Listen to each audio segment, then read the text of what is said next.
Hi welcome to Keerthi's kitchen. నార్మల్గా మైదా పిండి బోండాలు, గోధుమ పిండి బోండాలు అన్నీ తినుంటారు కదా. ఈ స్టైల్లో ఎగ్ విత్ పొటాటో బోండాలు తిన్నారా ఎప్పుడైనా?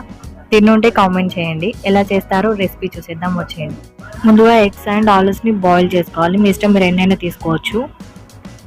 క్లీన్గా బాయిల్ చేసుకోవాలి. ఇలా బాయిల్ అయిన తర్వాత వీటిని పీల్ ఆఫ్ చేసేసుకొని ఇట్లా గ్రేట్ చేసుకోవాలి. మంచిగా తురుముకోవాలి. నేను చూపిస్తున్న విధంగా చేసుకోండి.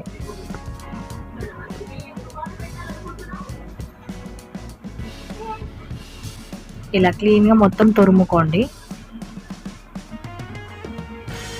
అలాగే ఎగ్ని కూడా ఇలా గ్రేట్ చేసుకొని తీసుకోండి. ఆ తర్వాత కొంచెం శనగపిండి, కొంచెం కారం, కొంచెం ఉప్పు,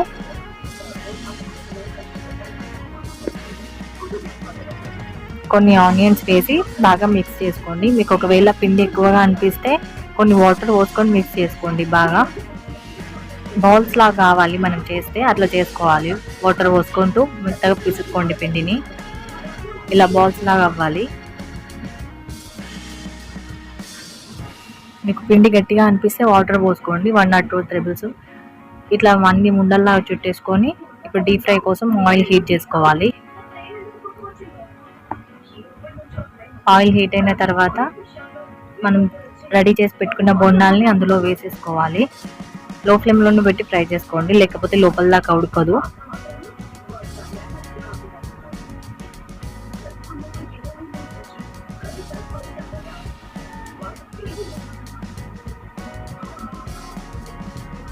ఇలా చూపిస్తున్న విధంగా అన్నీ ఫ్రై చేసుకోవాలి. కలుపుకుంటూ ఫ్రై చేసుకోండి. ఆ తర్వాత ఇలా గోల్డెన్ బ్రౌన్ కలర్కి వచ్చాక దింపేసుకోవడమే, స్టవ్ ఆఫ్ చేసేసుకోండి. అంతే, సర్వ్ చేసుకుంటే ఎంతో tasty and easy snack ready. ఈ వీడియో కనుక మీకు నచ్చినట్లయితే లైక్ చేసి, షేర్ చేసి, మరిన్ని వీడియోస్ కోసం నా ఛానల్ని సబ్స్క్రైబ్ చేసుకోండి. Thanks for watching.